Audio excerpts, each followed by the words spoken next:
ನಮಸ್ಕಾರ ಸ್ನೇಹಿತರೆ, grow Kannada YouTube ಚಾನಲ್ಗೆ ತಮ್ಮೆಲ್ಲರಿಗೂ ಮತ್ತೆ ಸ್ವಾಗತ. ನನ್ನ ಹೆಸರು ನಟರಾಜ್ ಮಾಳೋದೆ ಅಂತ.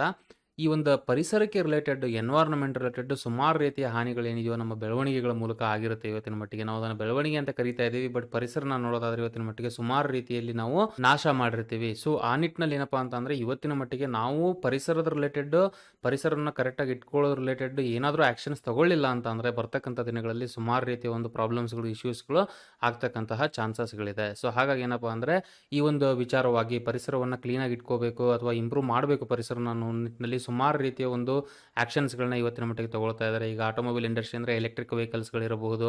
ಸೊ ಆದಷ್ಟು ಪೊಲ್ಯೂಷನ್ಸ್ ಕಡಿಮೆ ಆಗುತ್ತೆ. ಆಮೇಲೆ ಎಲೆಕ್ಟ್ರಿಸಿಟಿ ಕನ್ಸ್ಯೂಮ್ಷನ್ ಅಂತ ನೋಡೋದಾದ್ರೆ ಇವತ್ತಿನ ಮಟ್ಟಿಗೆ ನಮ್ಮದು ಸುಮಾರು ರೀತಿ ನಮ್ದೆಲ್ಲ ಆಕ್ಟಿವಿಟೀಸ್ಗಳು ಎಲೆಕ್ಟ್ರಿಸಿಟಿ ಕನ್ಸ್ಯೂಮ್ಷನ್ಸ್ ಮೇಲೆ ಡಿಪೆಂಡ್ ಆಗಿರೋದ್ರಿಂದ ಒಬ್ವಿಯಸ್ಲಿ ಎಲೆಕ್ಟ್ರಿಸಿಟಿ ಅನ್ನೋದು ನಮಗೊಂಥರ ಮೂಲಭೂತ ಸೌಕರ್ಯ ಥರನೇ ಇರುತ್ತೆ. ಅದಿಲ್ಲ ಅಂದರೆ ನಾವು ನಮ್ಮ ಲೈಫನ್ನು ಪ್ರಾಪರ್ ಆಗಿ ಲೀಡ್ ಮಾಡೋಕೆ ಆಗಲ್ಲ ಅನ್ನೋ ಒಂದು ಪರಿಸ್ಥಿತಿಗೆ ಇವತ್ತಿನ ಮಟ್ಟಿಗೆ ನಾವು ತಲುಪಿದ್ದೀವಿ. ಸೊ ಹಾಗಾಗಿ ಏನಪ್ಪಾ ಅಂದರೆ ಈ ಒಂದು ಸೋರ್ಸ್ ಏನಿದೆಯೋ, ಈ ಒಂದು ಎಲೆಕ್ಟ್ರಿಸಿಟಿನ ಜನರೇಟ್ ಮಾಡೋದು ಸುಮಾರು ವೇರಿಯಸ್ ಆಫ್ ಸೋರ್ಸ್ ಇಂದ ಮಾಡ್ತಾ ಇರ್ತಾರೆ. ಬೇಸಿಕಲಿ ಇದೊಂದು ಎನರ್ಜಿ ಜನರೇಷನ್ ಆಗಿರುತ್ತೆ. ಈ ನಿಟ್ಟಿನಲ್ಲಿ ಇವತ್ತು ಮಾತಾಡಕ್ಕೆ ಹೋಗ್ತಾ ಇರ್ತಕ್ಕಂಥದ್ದು ನಾನು ಈ ವಿಡಿಯೋ ಮೂಲಕ ರಿನ್ಯೂವಬಲ್ ಎನರ್ಜಿ ಹಾಗೆ ನಾನ್ ರಿನ್ಯೂವಬಲ್ ಎನರ್ಜಿ. ಸೊ ಇದರಲ್ಲಿ ಇರ್ತಕ್ಕಂಥ ವ್ಯತ್ಯಾಸಗಳೇನು, ಹಾಗೆ ರಿನ್ಯೂವಬಲ್ ಎನರ್ಜಿಯಿಂದ ಏನೇನೆಲ್ಲ ಒಂದು ಲಾಭಗಳಿದೆ, ಇದರ ರಿಲೇಟೆಡ್ ಇರತಕ್ಕಂತಹ ಶೇರ್ಸ್ಗಳು ಅಥವಾ ಸ್ಟಾಕ್ಸ್ಗಳು ಯಾವ್ಯಾವುದಿದೆ ಸ್ಟಾಕ್ ಮಾರ್ಕೆಟಲ್ಲಿ, ಈ ವಿಡಿಯೋ ಮೂಲಕ ನಾನು ನಿಮಗೆ ಬಹಳ ಸಂಪೂರ್ಣವಾದಂತಹ ಮಾಹಿತಿಯನ್ನು ಕೊಡಕ್ಕೆ ಹೋಗ್ತಾ ಇದ್ದೀನಿ. ಮುಂದುವರೆದಕ್ಕಿಂತ ಮುಂಚೆ ಇನ್ ಕೇಸ್ ನೀವೇನಾದರೂ ಮೊದಲನೇ ಬಾರಿಗೆ ನಮ್ಮ ವಿಡಿಯೋಸ್ಗಳನ್ನ ನೋಡ್ತಾ ಇದ್ರೆ ಚಾನಲ್ನ ಸಬ್ಸ್ಕ್ರೈಬ್ ಮಾಡ್ಕೊಳ್ಳಿ, ಹಾಗೆ ಬೆಲ್ ಐಕಾನ್ನ ಕ್ಲಿಕ್ ಮಾಡಿ. ನಮ್ಮ ಕಡೆಯಿಂದ ನಿಮಗೆ ರೆಗ್ಯುಲರ್ ಅಪ್ಡೇಟ್ಸ್ ವಿತ್ ಪ್ರಿಯಾರಿಟಿ ಸಿಗಬೇಕು ಅಂದರೆ. ಮೊದಲನೇದಾಗಿ ಹೇಳಬೇಕಪ್ಪ ಅಂತಂದರೆ ಈ ಒಂದು ಪವರ್ ಅಥವಾ ಎಲೆಕ್ಟ್ರಿಸಿಟಿ ಅನ್ನೋದು ನಮ್ಮ ಎಲ್ಲ ದೈನಂದಿನ ಜೀವನದ ಒಂದು ಆಪರೇಷನ್ಸ್ಗಳನ್ನು ಇವತ್ತಿನ ಮಟ್ಟಿಗೆ ಬೇಕಾಗೇ ಇರುತ್ತೆ. ಸೊ ಹಾಗಾಗಿ ಏನಪ್ಪ ಅಂದರೆ ಎನರ್ಜಿ ಜನ್ರೇಷನ್ನ ಬೇರೆ ಬೇರೆ ರೀತಿಯಲ್ಲಿ ಮಾಡ್ತಾ ಇರ್ತಾರೆ. ಅದರಲ್ಲಿ ಮೇನ್ ಆಗಿ ನೋಡೋದಾದರೆ ಕೋಲ್ ಅಥವಾ ಕಲ್ಲಿದ್ದಲು ಹಾಗೆ ಪೆಟ್ರೋಲಿಯಂ ಪ್ರಾಡಕ್ಟ್ಸ್ಗಳಿಂದ ಓವರಾಲ್ ಒಂದು ಎನರ್ಜಿನ ಇವತ್ತಿನ ಮಟ್ಟಿಗೆ ಮೇಜರ್ ಆಗಿ ನಾವು ಜನರೇಟ್ ಮಾಡ್ತಾ ಇರ್ತೀವಿ. ಸೊ ಇದರಿಂದ ಏನಪ್ಪಾ ಅಂತಂದರೆ ಪರಿಸರಕ್ಕೆ ಸುಮಾರು ರೀತಿ ಹಾನಿ ಉಂಟಾಗುತ್ತೆ. ಅಷ್ಟೇ ಅಲ್ಲ, ಇದು ಒಂದು ನಾನ್ ರಿನ್ಯೂವಬಲ್ ಎನರ್ಜಿ ಸೋರ್ಸಸ್ ಅಂತ ಹೇಳ್ತಾರೆ. ಅಂದರೆ ಈಗ ಕೋಲ್ ಆಗಿರ್ಬೋದು ಅಥವಾ ಪೆಟ್ರೋಲಿಯಂ ಪ್ರಾಡಕ್ಟ್ಸ್ ಏನಿದೆಯೋ ಇವತ್ತಿನ ಮಟ್ಟಿಗೆ ನಮ್ಮ ಭೂಮಿಯಲ್ಲಿ ಕಡಿಮೆ ಆಗ್ತಾ ಇದೆ. ಇದರ ಕ್ವಾಂಟಿಟಿ ಲಿಮಿಟೆಡ್ ಇರೋದ್ರಿಂದ ಇದಕ್ಕೆ ನಾನ್ ರಿನ್ಯೂವಬಲ್ ಎನರ್ಜಿ ಸೋರ್ಸಸ್ ಅಂತ ಕರೀತಾರೆ. ಸೊ ಅದೇ ನಿಟ್ಟಿನಲ್ಲಿ ಇದ್ರ ಆಪೋಸಿಟಿಗೆ ನೋಡೋದಾದ್ರೆ ಈಗ ಸೋಲಾರ್ ಇರ್ಬೋದು, ವಿಂಡ್ ಇರ್ಬೋದು, ಇದೆಲ್ಲ ಏನಪ್ಪಾ ಅಂತಂದರೆ ಬೇಸಿಕ್ ನೆಸೆಸಿಟಿ. ಸೊ ಇದಿಲ್ಲ ಅಂತಂದರೆ ಆಬ್ವಿಯಸ್ಲಿ ಇದು ಕಡಿಮೆ ಆಗಕ್ಕೆ ಚಾನ್ಸೇ ಇಲ್ಲ. ಕಡಿಮೆ ಆಗಿದೆ ಅಂತಂದರೆ ನಾವೇ ಇರಲ್ಲ ಇಲ್ಲಿ. ಸೊ ಹಾಗಾಗಿ ಏನಪ್ಪ ಅಂತ ಅಂದರೆ ಈ ಥರ ಸೋರ್ಸಸ್ಗಳೇನಿರುತ್ತೋ ಸೋರ್ಸ್ ಆಫ್ ಎನರ್ಜಿಗೆ ನಾವು ರಿನ್ಯೂವಬಲ್ ಎನರ್ಜಿ ಸೋರ್ಸಸ್ ಅಂತ ಕರಿತೀವಿ. ಸೊ ಅಂದರೆ ಇದರ ಅಮೌಂಟ್ ಏನಿದೆಯೋ ಭೂಮಿ ಮೇಲೆ ನಮಗೆ ಅವೈಲಬಿಲಿಟಿ ಇರೋದು ಈ ಒಂದು ರಿನ್ಯೂವಬಲ್ ಎನರ್ಜಿದು ಜಾಸ್ತಿ ಇದೆ, ಅಥವಾ ಇದು ಯಾವತ್ತಿದ್ರೂ ನಮಗೆ ಸಿಗುತ್ತೆ ಅನ್ನೋ ಒಂದು ಭರವಸೆ ಇರುತ್ತೆ. ಸೊ ಹಾಗಾಗಿ ಇದನ್ನು ನಾವು ರಿನ್ಯೂವಬಲ್ ಎನರ್ಜಿ ಅಂತ ಕರಿತೀವಿ. ಬಟ್ ಇಲ್ಲಿ ಒಂದು ಇಂಟ್ರೆಸ್ಟಿಂಗ್ ವಿಷಯ ನಾವು ಅರ್ಥ ಮಾಡ್ಕೋಬೇಕಾಗಿರೋದು, ಯಾವ ರೀತಿ ಪವರ್ನ ನಾವು ಜನರೇಟ್ ಮಾಡ್ತಾ ಇರ್ತೀವಪ್ಪ, ಯಾವ ರೀತಿ ಪವರ್ ನಮಗೆ ಸಿಗ್ತಾ ಇದೆ ಎಲೆಕ್ಟ್ರಿಸಿಟಿ. ಮೇನ್ ಆಗಿ ಏನಪ್ಪಾ ಅಂದರೆ ಈಗ ಕೋಲ್ ಪ್ಲಾಂಟ್, ಸೊ ಬೇಸಿಕಲಿ ಕಲ್ಲಿದ್ದನ್ನು ಯೂಸ್ ಮಾಡಿ ಮಾಡ್ತಾ ಇರ್ತಕ್ಕಂಥದ್ದು ನೋಡೋದಾದ್ರೆ ಇವರು ವಾಟರ್ ಅಥವಾ ನೀರನ್ನು ಹೀಟ್ ಮಾಡಿ ಅದರಿಂದ ಬರ್ತಕ್ಕಂಥ ಆವಿ ಏನಿದೆಯೋ ಅದರಿಂದ ಬರ್ತಕ್ಕಂಥ ಸ್ಟೀಮನ್ನು ಯೂಸ್ ಮಾಡಿಕೊಂಡು ದೊಡ್ಡ ದೊಡ್ಡ ಟರ್ಬೈನ್ಸ್ಗಳನ್ನ ರನ್ ಮಾಡ್ತಾರೆ. ಸೊ ಆ ಟರ್ಬೈನ್ಸ್ಗಳು ರನ್ ಮಾಡಿದ ಮೇಲೆ ಓವರಾಲ್ ಮೆಕ್ಯಾನಿಕಲ್ ಎನರ್ಜಿ ಏನಿದೆಯೋ ಅದನ್ನು ಜನರೇಟರ್ಸ್ಗೆ ಕನೆಕ್ಟ್ ಮಾಡಿರ್ತಾರೆ. ಸೊ ಜನರೇಟರಲ್ಲಿ ನಿಮಗೆ ಎಲೆಕ್ಟ್ರಿಸಿಟಿ ಪ್ರೊಡ್ಯೂಸ್ ಆಗುತ್ತೆ. ಸೊ ಸಿಮಿಲರ್ಲಿ ಏನಪ್ಪಾ ಅಂತ ಅಂದರೆ ಈ ಥರ ಟರ್ಬೈನ್ ರನ್ ಮಾಡೋದ್ರ ಮೂಲಕ ಒಂದು ಮೆಕ್ಯಾನಿಕಲ್ ಎನರ್ಜಿನ ಎಲೆಕ್ಟ್ರಿಸಿಟಿ ಎನರ್ಜಿಯಾಗಿ ಕನ್ವರ್ಟ್ ಮಾಡಿಕೊಂಡು ಪವರ್ನ ಜನರೇಟ್ ಮಾಡ್ತಾ ಇರ್ತಾರೆ. ಆ ಪವರ್ನ ಒಂದು ಕಡೆಯಿಂದ ಒಂದು ಕಡೆಗೆ ಟ್ರಾನ್ಸ್ಮಿಟ್ ಮಾಡೋ ಥರದ್ದು ಆಪ್ಷನ್ಸ್ಗಳನ್ನ ಟ್ರಾನ್ಸ್ಮಿಟರ್ಸ್ಗಳ ಮೂಲಕ ಈ ಥರ ಇಟ್ಕೊಂಡು ವರ್ಕ್ ಮಾಡ್ತಾರೆ. ಜನರೇಷನ್ ಏನಿದೆಯೋ ಮೇನ್ ಆಗಿ ಟರ್ಬೈನ್ ಮೂಲಕನೇ ಆಗ್ತಕ್ಕಂಥದ್ದಾಗಿರುತ್ತೆ, except solar energy. Solar energy ಬಿಟ್ಟರೆ ಮಿಕ್ಕಿರೋ ಆಲ್ಮೋಸ್ಟ್ ಎಲ್ಲ ಎನರ್ಜಿ ಸೋರ್ಸಸ್ ಏನಿದೆಯೋ ಅದನ್ನು ಟರ್ಬೈನ್ ರನ್ ಮಾಡೋದ್ರ ಮೂಲಕ ನಾವು ಎನರ್ಜಿಯನ್ನು ಜನರೇಟ್ ಮಾಡ್ತಾ ಇರ್ತೀವಿ. ಸೊ ಈ ರಿನ್ಯೂವಬಲ್ ಸೋರ್ಸಸ್ ಆಫ್ ಎನರ್ಜಿ ಅಂತ ಅಂದರೆ ಸುಮಾರು ರೀತಿಯ ರಿನ್ಯೂವಬಲ್ ಸೋರ್ಸಸ್ ಆಫ್ ಎನರ್ಜಿ ಇವತ್ತಿನ ಮಟ್ಟಿಗೆ ನಮ್ಮ ಅವೈಲೇಬಲ್ ಇರುತ್ತೆ, ಕಂಡಿಡ್ಕೊಂಡಿರ್ತೀವಿ. ನಾವು ಅದರಿಂದ ಹೆಂಗೆ ಪವರ್ ಜನರೇಟ್ ಮಾಡೋದು ಅಂತ ನೋಡ್ಕೊಳ್ಳೋದಾದ್ರೆ ಮೊದಲನೇದಾಗಿ ಬರ್ತಕ್ಕಂತಹ ರಿನ್ಯೂವಬಲ್ ಎನರ್ಜಿ ಸೋರ್ಸ್ ಬಂದು ಆಫ್ಕೋರ್ಸ್ ಸೋಲಾರ್ ಪವರ್. ಸೊ ಸೂರ್ಯಶಕ್ತಿಯಿಂದ ಏನು ನಮಗೆ ದೊರೀತಾ ಇದೆ ಎನರ್ಜಿ, ಅದನ್ನು ಇಟ್ಕೊಂಡು ಪವರ್ನ ಜನರೇಟ್ ಮಾಡ್ತಕ್ಕಂತಹ ಕೆಲಸ ಆಗಿರುತ್ತೆ ಇದು. ಸೊ ಈ ಒಂದು ಸೋಲಾರಿಂದ ಬರ್ತಕ್ಕಂಥ ಸೂರ್ಯನಿಂದ ಸಿಗ್ತಕ್ಕಂಥ ಕಿರಣಗಳನ್ನು ಏನಿದೆಯೋ, ರೇಡಿಯೇಷನ್ ಏನಿದೆಯೋ, ಇದನ್ನ ಫೋಟೋವೊಲಿಟಿಕ್ ಒಂದು ಟೆಕ್ನಾಲಜಿ ಮೂಲಕ ಓವರಾಲ್ ಸೆಮಿ ಕಂಡಕ್ಟರ್ಸ್ ಈ ಥರದೆಲ್ಲ ಯೂಸ್ ಮಾಡಿ ಈ ಒಂದು ಎನರ್ಜಿಯನ್ನು ಎಲೆಕ್ಟ್ರಿಸಿಟಿ ಎನರ್ಜಿಯಾಗಿ ಟ್ರಾನ್ಸ್ಮಿಟ್ ಮಾಡ್ತಾರೆ through the solar panel. So ಇದು ಸೋಲಾರ್ ಪವರ್ ರಿಲೇಟೆಡ್ ಆದರೆ ಎರಡನೇದಾಗಿ ಮೇಜರ್ ಆಗಿ ನೋಡಿರ್ತಕ್ಕಂಥದ್ದು ನಾವು ಹೈಡ್ರೋ ಪವರ್. ಸೊ ಈಗ ನದಿಗಳೇನು ಹರಿತಾ ಇರುತ್ತೋ, ನದಿಗಳು ಈ ಥರ ಹರಿತಾರೆ, ಡ್ಯಾಮ್ ಏನು ಕಟ್ಟಿರ್ತಾರಲ್ಲ, ಮೇಜರ್ ಆಗಿ ಮೇಲ್ಗಡೆಯಿಂದ ವಾಟರ್ ಎಲ್ಲಿ ಬೀಳ್ತಾ ಇರುತ್ತೋ ಅಂತಲ್ಲಿ ಟರ್ಬೈನ್ನ ಫಿಕ್ಸ್ ಮಾಡ್ತಾರೆ. ಸೊ ವಾಟರ್ ಫೋರ್ಸ್ ಏನಿರುತ್ತೋ ಅದ್ರ ಮೇಲೆ ಟರ್ಬೈನ್ನ ರನ್ ಮಾಡಿಬಿಟ್ಟು ಓವರಾಲ್ ಅದನ್ನು ಜನರೇಟರ್ ಕನೆಕ್ಟ್ ಮಾಡೋ ಮೂಲಕ ಎಲೆಕ್ಟ್ರಿಸಿಟಿನ ಜನರೇಟ್ ಮಾಡ್ತಾ ಇರ್ತಾರೆ. ಸೊ ಹಾಗಾಗಿ ಹೈಡ್ರೋ ಪವರ್ ಇಂದ ಇದು ಕೂಡ ಎರಡನೆಯ ರಿನ್ಯೂವಬಲ್ ಎನರ್ಜಿ ಸೋರ್ಸಸ್ ಆಗಿರುತ್ತೆ. ನೆಕ್ಸ್ಟ್ ಬರ್ತಕ್ಕಂಥದ್ದು ವಿಂಡ್ ಪವರ್. ನಾವೆಲ್ಲ ನೋಡೇ ಇರ್ತೀವಿ ಈ ಕಡೆ ಚಿತ್ರದುರ್ಗ ಆ ಕಡೆಗೆಲ್ಲ ಹೋದಾಗ ಓವರಾಲ್ ದೊಡ್ಡ ದೊಡ್ಡ ಒಂದು ಫ್ಯಾನ್ಸ್ಗಳೇನಿರುತ್ತೋ ಗಾಳಿಗೆ ರನ್ ಆಗ್ತಾ ಇರುತ್ತೆ. ಸೊ ಗಾಳಿಯಿಂದ ಬರ್ತಕ್ಕಂಥ ಎನರ್ಜಿ ಏನಿದೆಯೋ ಅದನ್ನ ದೊಡ್ಡ ದೊಡ್ಡ ಟರ್ಬೈನ್ಸ್ಗಳನ್ನ ಡೈರೆಕ್ಟ್ ಆಗಿ ರನ್ ಮಾಡೋದ್ರ ಮೂಲಕ, ಅದನ್ನ ತಿರುಗಿಸೋದ್ರ ಮೂಲಕ ಓವರಾಲ್ ಒಂದು ವಿಂಡ್ ಎನರ್ಜಿಯನ್ನ ಎಲೆಕ್ಟ್ರಿಕ್ ಎನರ್ಜಿಯಾಗಿ ಕನ್ವರ್ಟ್ ಮಾಡಿಬಿಟ್ಟು ಪವರ್ ಜನರೇಟ್ ಮಾಡ್ತಕ್ಕಂತಹ ಸೋರ್ಸ್ ಆಗಿದೆ. ಸೊ ಹಾಗಾಗಿ ಇದು ಕೂಡ ನೆಕ್ಸ್ಟ್ ಬರ್ತಕ್ಕಂಥ ಮೇಜರ್ ರಿನ್ಯೂಯಬಲ್ ಎನರ್ಜಿ ಸೋರ್ಸಸ್ ಆಗಿರುತ್ತೆ ಇಲ್ಲಿ. ಇನ್ನು ನೆಕ್ಸ್ಟ್ ನೋಡೋದಾದ್ರೆ ಟೈಡಲ್ ಪವರ್ ಅಂತ ಹೇಳ್ಕೊಂಡು ಹೆಸರು ಹೇಳೋ ಪ್ರಕಾರನೇ ಈ ಒಂದು ಸಮುದ್ರದ ಅಲೆಗಳಿಂದ ಬರ್ತಕ್ಕಂತಹ ಒಂದು ಫೋರ್ಸ್ ಏನಿದೆಯೋ ಅದನ್ನ ಯೂಸ್ ಮಾಡಿಕೊಂಡು ಪವರ್ ಜನರೇಟ್ ಮಾಡ್ತಕ್ಕಂತಹ ಒಂದು ಮೆಥಡ್ ಆಗಿದೆ ಇದು. ಇನ್ನು ನೆಕ್ಸ್ಟ್ ನೋಡೋದಾದ್ರೆ ಜಿಯೋ ಥರ್ಮಲ್ ಒಂದು ಪವರ್ ಅಂತ ಹೇಳ್ತಾರೆ. ಇದೇನಪ್ಪಾ ಅಂತ ಅಂದ್ರೆ ಈಗ ಕೆಲವೊಂದ್ ಕಡೆಗೆ ವಾಲ್ಕೆನೋಸ್, ಜ್ವಾಲಾಮುಖಿ ಅಂತ ಇರುತ್ತೆ. ಸೊ ಬೇಸಿಕಲಿ ಅಲ್ಲಿಂದ ಏನಿದೆಯೋ ಹೀಟ್ ಸಿಗ್ತಕ್ಕಂಥದ್ದಾಗಿರುತ್ತೆ ಆಟೋಮೆಟಿಕಲಿ ನ್ಯಾಚುರಲ್ ಆಗಿ. ಸೊ ಈ ತರ ಒಂದು ಏರಿಯಾಸ್ ಗಳಲ್ಲಿ ಈ ಹೀಟ್ ನ ಯೂಸ್ ಮಾಡ್ಕೊಂಡು ಕೂಡ ಪವರ್ ಜನರೇಟ್ ಮಾಡಬಹುದಾಗಿರುತ್ತೆ. ಅದನ್ನ ನಾವು ಜಿಯೋ ಥರ್ಮಲ್ ಪವರ್ ಜನರೇಷನ್ ಅಂತ ಹೇಳ್ಬೋದು. ಇನ್ನು ಆರನೇದಾಗಿ ನೋಡೋದಾದ್ರೆ ಬಯೋ ಎನರ್ಜಿ ಅಂತ ಹೇಳ್ಕೊಂಡು, ಸೊ ಬೇಸಿಕಲಿ ಏನಪ್ಪಾ ಅಂತಂದ್ರೆ ಆರ್ಗ್ಯಾನಿಕಲ್ ಆಗಿರ್ತಕ್ಕಂತಹ ವೇಸ್ಟ್ ಏನಿದೆಯೋ ಅದನ್ನ ಬರ್ನ್ ಮಾಡೋದ್ರ ಮೂಲಕ ಒಂದು ಹೀಟ್ ಜನರೇಟ್ ಮಾಡಿ ಪವರ್ ಜನರೇಟ್ ಮಾಡ್ತಕ್ಕಂಥ ಕೆಲಸ ಆಗಿರುತ್ತೆ. ಅಥವಾ ಆರ್ಗ್ಯಾನಿಕ್ ಫ್ಯೂಯಲ್ಸ್ ಲೈಕ್ ಎಥನಾಲ್ ಇರ್ಬೋದು. ಸೊ ಇದನ್ನ ಯೂಸ್ ಮಾಡಿಕೊಂಡು ಜನರೇಟ್ ಮಾಡ್ತಕ್ಕಂಥ ಪವರ್ ಜನರೇಷನ್ ಏನಿದೆಯೋ ಅದರಿಂದ ಬರ್ತಕ್ಕಂತಹ ಒಂದು ಮೆಥಡ್ ಗೆ ನಾವು ಬಯೋ ಎನರ್ಜಿ ಅಂತ ಕರಿಬಹುದು. ಸೊ ಈ ಒಂದು 6 ಮೇಜರ್ ರಿನ್ಯೂಯಬಲ್ ಎನರ್ಜಿ ಸೋರ್ಸಸ್ ಗಳು ನಮ್ಗೆ ಇವತ್ತಿನ ಮಟ್ಟಿಗೆ ದೊರೀಲಿಕ್ಕೆ ಸಿಗುತ್ತೆ. ಸೊ ಇವಾಗ ಅರ್ಥ ಮಾಡ್ಕೊಳ್ಳೋಣ ಏನಿದ್ರ ಅಡ್ವಾಂಟೇಜ್, ಏನಿದ್ರಿಂದ ಒಂದು ಲಾಭ ಇದೆ ನಮಗೆ ರಿನ್ಯೂಯಬಲ್ ಎನರ್ಜಿ ಯೂಸ್ ಮಾಡೋದ್ರ ಮೂಲಕ. ಮೊದಲನೇದಾಗಿ ನಿಮ್ಗೆ ಆಲ್ರೆಡಿ ಗೊತ್ತೇ ಇರುತ್ತೆ, ಇದರ ಸೋರ್ಸ್ ಏನಿದೆಯೋ ನಮಗೆ ಯಾವತ್ತೂ ಒಂದು ಅವೈಲಬಿಲಿಟಿ ಇರುತ್ತೆ. ಈಗ ಸೋಲಾರ್ ಪವರ್, ಸೂರ್ಯನ ಶಕ್ತಿ ನಮ್ಗೆ ಇರಲೇಬೇಕು. ಸೂರ್ಯ ಇಲ್ಲ ಅಂತಂದ್ರೆ 18 ಅವರ್ ಅಲ್ಲಿ ನಾವೇ ಇರಲ್ಲ. ಸೊ ಆಬ್ವಿಯಸ್ಲಿ ಆ ತರ ಒಂದು ಶಕ್ತಿಯಿಂದ ಸಿಗ್ತಕ್ಕಂಥದ್ದಾಗಿರೋದ್ರಿಂದ ಇದರ ಸೋರ್ಸ್ ಏನಿದೆಯೋ ಅನ್ಲಿಮಿಟೆಡ್ ಆಗಿರುತ್ತೆ ಅಂತ ಹೇಳ್ಕೊಂಡು ಒಂದು ನಿರೀಕ್ಷಣೆ ಇಟ್ಕೊಳ್ಬಹುದಾಗಿರುತ್ತೆ ನಾವಿಲ್ಲಿ. ಎರಡನೇ ಮೇಜರ್ ಬೆನಿಫಿಟ್ ಏನಪ್ಪಾ ಅಂತಂದ್ರೆ ಇನಿಷಿಯಲ್ ಸೆಟಪ್ ಏನಿದೆಯೋ ಅದನ್ನ ಬಿಟ್ರೆ ಮೇಜರ್ ಕಾಸ್ಟ್ ಏನು ಬರಲ್ಲ. ಜಸ್ಟ್ ಮೇಂಟೆನೆನ್ಸ್, ಬೇಸಿಕ್ ಮೇಂಟೆನೆನ್ಸ್ ಏನಿರುತ್ತೋ ಪಾರ್ಟ್ಸ್ಗಳು ಅಥವಾ ಇನ್ಸ್ಟ್ರೂಮೆಂಟ್ಸ್ಗಳು ಮಾಡ್ಕೊಂಡೋದ್ರೆ ಸಾಕಾಗಿರುತ್ತೆ ಇಲ್ಲಿ. ಬಿಕಾಸ್ ಮೇನ್ ಸೋರ್ಸ್ ಏನಿದೆಯೋ ಅದು ನ್ಯಾಚುರಲ್ ಆಗಿ ನಮಗೆ ಸಿಗ್ತಕ್ಕಂಥದ್ದಾಗಿರುತ್ತೆ. ಮೂರನೇ ಮೇನ್ ಅಂಡ್ ಇಂಪಾರ್ಟೆಂಟ್ ಒಂದು ಅಡ್ವಾಂಟೇಜ್ ಏನಪ್ಪಾ ಅಂತಂದ್ರೆ ಪೊಲ್ಯೂಷನ್ ಫ್ರೀ. ಸೊ ಯಾವುದೇ ರೀತಿಯ ಒಂದು ಪರಿಸರಕ್ಕೆ ಹಾನಿ ಉಂಟಾಗಲ್ಲ ಇದರಿಂದ. ಬಿಕಾಸ್ ನ್ಯಾಚುರಲ್ ಆಗಿನೇ ನಾವು ಇದನ್ನ ತಗೊಳ್ತಾ ಇರೋದ್ರಿಂದ ಯಾವುದೇ ರೀತಿಯ ಒಂದು ಪರಿಸರಕ್ಕೆ ಹಾನಿ ಉಂಟಾಗ್ತಕ್ಕಂಥ ಸಾಧ್ಯತೆಗಳಿರಲ್ಲ. ನಾಲ್ಕನೇ ಅಡ್ವಾಂಟೇಜ್ ನೋಡೋದಾದ್ರೆ ಫಾಸಿಲ್ ಫ್ಯೂಯಲ್ಸ್ ಲೈಕ್ ಈಗ ಪೆಟ್ರೋಲಿಯಂ ಪ್ರಾಡಕ್ಟ್ಸ್ ಇರ್ಬೋದು. ಈ ತರ ಫಾಸಿಲ್ ಫ್ಯೂಯಲ್ಸ್ ಮೇಲೆ ಡಿಪೆಂಡೆನ್ಸಿ ಕಡಿಮೆ ಆಗುತ್ತೆ. ಆಬ್ವಿಯಸ್ಲಿ ಫಾಸಿಲ್ ಫ್ಯೂಯಲ್ಸ್ ಯೂಸೇಜ್ ಕಡಿಮೆ ಆದಷ್ಟು ನಮಗೆ ಪರಿಸರಕ್ಕೆ ಹಾನಿ ಉಂಟಾಗೋದು ಬಹಳನೇ ಕಡಿಮೆ ಆಗ್ತಾ ಹೋಗುತ್ತೆ. ಹಾಗೆ ಇನ್ನೊಂದು ಏನಪ್ಪಾ ಅಂದ್ರೆ ಈಗ ಫ್ಯೂಯಲ್ ಪ್ರೊಕ್ಯೂರ್ಮೆಂಟ್ಸ್, ಈಗ ನಾವು ಫ್ಯೂಯಲ್ ಬೇಕು ಅಂತ ನಾವು ಬೇರೆ ಕಡೆಯಿಂದ ತರಿಸ್ಕೋಬೇಕಾಗಿರುತ್ತೆ. ಆ ತರ ಒಂದು ಡಿಪೆಂಡೆನ್ಸಿ ಏನಿದೆಯೋ ಅದನ್ನು ಕೂಡ ಈ ಒಂದು ಎನರ್ಜಿ ಸೋರ್ಸ್ ನ ಯೂಸ್ ಮಾಡ್ಕೊಳ್ಳೋದ್ರ ಮೂಲಕ ಕಡಿಮೆ ಮಾಡಬಹುದಕ್ಕಂತ ಒಂದು ಚಾನ್ಸಸ್ ಗಳಿರುತ್ತೆ. ಇದು ಕೂಡ ಒಂದು ಅಡ್ವಾಂಟೇಜ್ ಪಾಯಿಂಟ್ ಇಲ್ಲಿ ಆಗಿರುತ್ತೆ. ಸೊ ಇನ್ನೊಂದು ಇಂಟ್ರೆಸ್ಟಿಂಗ್ ಫ್ಯಾಕ್ಟ್ ಏನಪ್ಪಾ ಅಂತ ಅಂದ್ರೆ USA ಹಾಗೆ ಚೀನಾ ಬಿಟ್ರೆ ನಾವು ಭಾರತದಲ್ಲಿ ಮೂರನೆಯ ಒಂದು ಸ್ಥಾನದಲ್ಲಿ ಇರ್ತೀವಿ ಇವತ್ತಿನ ಮಟ್ಟಿಗೆ. ಓವರ್ ಆಲ್ ರಿನ್ಯೂಯಬಲ್ ಎನರ್ಜಿನ ಪ್ರೊಡ್ಯೂಸ್ ಮಾಡೋದಾಗಿರ್ಬೋದು, ಹಾಗೆ ಎಲೆಕ್ಟ್ರಿಸಿಟಿಯನ್ನ ಕನ್ಸ್ಯೂಮ್ ಮಾಡೋದ್ರ ವೈಸ್ ನೋಡೋದಾದ್ರೆ ಸುಮಾರು 96.96 ಗಿಗಾವ್ಯಾಟ್ ನಷ್ಟು ಓವರ್ ಆಲ್ ಕೆಪಾಸಿಟಿನ ಇವತ್ತಿನ ಮಟ್ಟಿಗೆ ನಾವು ರಿನ್ಯೂಯಬಲ್ ಸೋರ್ಸಸ್ ಇಂದ ಪಡಿತಾ ಇರ್ತೀವಿ. ಬೈ ಜುಲೈ 2021 ವೈಸ್ ನೋಡೋದಾದ್ರೆ ಇದನ್ನ ಓವರ್ ಆಲ್ ಎಲೆಕ್ಟ್ರಿಸಿಟಿ ಕನ್ಸ್ಯೂಮ್ಷನ್ ಪ್ರಕಾರ ಡೇಟಾ ನೋಡೋದಾದ್ರೆ ಸುಮಾರು 25% ನಷ್ಟು ಓವರ್ ಆಲ್ ಒಂದು ಕೆಪಾಸಿಟಿ ರಿಕ್ವೈರ್ಮೆಂಟ್ ಏನಿದೆ ಇಂಡಿಯಾದಲ್ಲಿ, ಭಾರತದಲ್ಲಿ, ಅದಕ್ಕೆ ಇದು ಸಮವಾಗಿರುತ್ತೆ. ಹಾಗೆ ಗೌರ್ಮೆಂಟ್ ಕೂಡ ಒಂದು ಆಂಬಿಷಿಯಸ್ ಟಾರ್ಗೆಟ್ ನ ಇಟ್ಕೊಂಡಿದೆ ಇದನ್ನ ಇನ್ಕ್ರೀಸ್ ಮಾಡಬೇಕು. ಬಿಕಾಸ್ ಇದರಿಂದ ಎಲ್ರಿಗೂ ಒಳ್ಳೇದಾಗೋದ್ರಿಂದ ಆಬ್ವಿಯಸ್ಲಿ ಒಂದು ಗೌರ್ಮೆಂಟ್ ಇದಕ್ಕೆ ಇನ್ಕ್ರೀಸ್ ಮಾಡಬೇಕು ಅನ್ನೋ ಒಂದು ಉದ್ದೇಶ ಇಟ್ಕೊಂಡು ಟಾರ್ಗೆಟ್ ಇಟ್ಕೊಂಡಿರುತ್ತೆ. ಬೈ 2022 ಈ ಓವರ್ ಆಲ್ ಕೆಪಾಸಿಟಿನ 175 ಗಿಗಾವ್ಯಾಟ್ಗೆ, ಹಾಗೆ ಬೈ 2030 450 ಗಿಗಾವ್ಯಾಟ್ಗೆ ರೈಸ್ ಮಾಡಬೇಕು, ಇದನ್ನ ಇನ್ಕ್ರೀಸ್ ಮಾಡಬೇಕು ಅನ್ನೋ ಒಂದು ಟಾರ್ಗೆಟ್ ಅನ್ನ ಇವತ್ತಿನ ಮಟ್ಟಿಗೆ ಗೌರ್ಮೆಂಟ್ ಇಟ್ಕೊಂಡಿರುತ್ತೆ. ಸೊ ಇನ್ನು ಓವರ್ ಆಲ್ ಒಬ್ಬ ಇನ್ವೆಸ್ಟರ್ ಪರ್ಸ್ಪೆಕ್ಟಿವ್ ಅಲ್ಲಿ ನೋಡ್ಬೇಕಪ್ಪ ಅಂತಂದ್ರೆ ಈ ರಿನ್ಯೂಯಬಲ್ ಎನರ್ಜಿ ರಿಲೇಟೆಡ್ ಸೆಗ್ಮೆಂಟ್ ಏನಿದೆಯೋ ಇದು ಬರ್ತಕ್ಕಂಥ ದಿನಗಳಲ್ಲಿ ಗ್ರೋತ್ ಕಾಣಬಹುದು ಅನ್ನೋ ನಿರೀಕ್ಷಣೆ ಇಟ್ಕೊಳ್ಳಿಕ್ಕೆ ಏನೇನೆಲ್ಲ ಇವತ್ತಿನ ಮಟ್ಟಿಗೆ ಪಾಯಿಂಟ್ಸ್ ಗಳು ನಮಗೆ ಕಾಣ್ಲಿಕ್ಕೆ ಸಿಗುತ್ತೆ. ಮೊದಲನೇದಾಗಿ ನೋಡ್ಬೇಕಪ್ಪ ಅಂತ ಇವತ್ತಿನ ಮಟ್ಟಿಗೆ ಏನಿದೆಯೋ ನಾವು ಬೆಳೀತಿರ್ತಕ್ಕಂತಹ ಕಂಟ್ರಿ ಅಂದ್ರೆ ಇನ್ನು ಕಂಪೇರಿಂಗ್ ಟು ಅದರ್ ಕಂಟ್ರೀಸ್ ನಮ್ಮ ಇನ್ನು ಡೆವಲಪಿಂಗ್ ಕಂಟ್ರಿ ಅಂತ ಹೇಳ್ತಾರೆ. ಇನ್ terms of the over all economics ಇರ್ಬೋದು, ಇನ್ಫ್ರಾಸ್ಟ್ರಕ್ಚರ್ ಇರ್ಬೋದು, ಇನ್ನು ಬೆಳೀತಾ ಇದೆ. ಸೊ ಒಂದು ಡಿಮ್ಯಾಂಡ್ ಏನಿದೆಯೋ ಇನ್ಕ್ರೀಸ್ ಆಗಕ್ಕೆ ಹೋಗ್ತಾನೆ ಕಡಿಮೆ ಅಂತೂ ಆಗಕ್ಕೆ ಸಾಧ್ಯ ಇಲ್ಲ. ಸೊ ಹಾಗಾಗಿ ನೀವು ಸ್ಕ್ರೀನ್ ಮೇಲೆ ಗಮನಿಸ್ತಾ ಇರಬಹುದು ಇಲ್ಲಿ peak power demand in India ಈ ಒಂದು ಡೇಟಾ ಅನ್ನ ಗಿಗಾವ್ಯಾಟ್ ಅಲ್ಲಿ ನಾವು ಮೆನ್ಷನ್ ಮಾಡಿ ಕೊಟ್ಟಿರ್ತೀವಿ. ನೀವು ಗಮನಿಸ್ತಾ ಇರಬಹುದು 2015-16 ಅಷ್ಟೊತ್ತಿಗೆ 153.4 ಇದ್ದಂತದ್ದು 2018-19 ಅಷ್ಟೊತ್ತಿಗೆ 164.1 ಆಗಿರುತ್ತೆ. ಇದು ಬರ್ತಕ್ಕಂಥ ದಿನಗಳಲ್ಲಿ 2021-22 ನೋಡೋದಾದ್ರೆ 295 ಆಗಬಹುದು ಗಿಗಾವ್ಯಾಟ್ ಅನ್ನೋ ಒಂದು ಎಕ್ಸ್ಪೆಕ್ಟೇಷನ್ಸ್ ಇದೆ. ಹಾಗೆ ಓವರ್ ಆಲ್ 2035-36 ನೋಡೋದಾದ್ರೆ ಇದು 690 ರೀಚ್ ಆಗಬಹುದು gigawatt over all peak demand ಇಂಡಿಯಾದಲ್ಲಿ ಅನ್ನೋದನ್ನ ಎಕ್ಸ್ಪೆಕ್ಟೇಷನ್ಸ್ ಇಲ್ಲಿ ಇರುತ್ತೆ. ಇನ್ನು ನೆಕ್ಸ್ಟ್ ಮೇಜರ್ ಪಾಯಿಂಟ್ ನೋಡೋದಾದ್ರೆ ಓವರ್ ಆಲ್ ರಿನ್ಯೂಯಬಲ್ ಎನರ್ಜಿಗೆ ಪೊಟೆನ್ಷಿಯಲ್ ಜಾಸ್ತಿ ಇದೆ ನಮ್ಮಲ್ಲಿ. ಅಂದ್ರೆ ಸುಮಾರು ಅನ್ಟ್ಯಾಪ್ಡ್ ಒಂದು ಸೋರ್ಸಸ್ಗಳನ್ನ ಇನ್ನೂ ನಾವು ನೋಡೇ ಇಲ್ಲ. ಸೊ ಹಾಗಾಗಿ ಏನಂದ್ರೆ ನಮ್ಮ ಭಾರತದಲ್ಲಿ ಸುಮಾರು ರೀತಿಯ ಒಂದು ರಿನ್ಯೂಯಬಲ್ ಎನರ್ಜಿಗೆ ಸುಮಾರು ಪೊಟೆನ್ಷಿಯಲ್ ಇರೋದ್ರಿಂದ ಈ ಪಾಯಿಂಟ್ ಕೂಡ ಈ ಒಂದು ಸೆಕ್ಟರ್ಗೆ ಗ್ರೋತ್ ಆಗಬಹುದು ಬರ್ತಕ್ಕಂಥ ದಿನಗಳಲ್ಲಿ ಒಂದು ಎಕ್ಸ್ಪೆಕ್ಟೇಷನ್ಸ್ ಇದೆ. ನೀವು ಸ್ಕ್ರೀನ್ ಮೇಲೆ ನೋಡ್ತಾ ಇರಬಹುದು. ಇಲ್ಲಿ ನಾವು ರಿನ್ಯೂಯಬಲ್ ಎನರ್ಜಿ ಪೊಟೆನ್ಷಿಯಲ್ ಭಾರತದಲ್ಲಿ ಎಷ್ಟಿದೆ ಅನ್ನೋದನ್ನ ನಾವು ಇಲ್ಲಿ ಮೆನ್ಷನ್ ಮಾಡಿ ತೋರಿಸಿರ್ತೀವಿ ನಿಮಗೆ.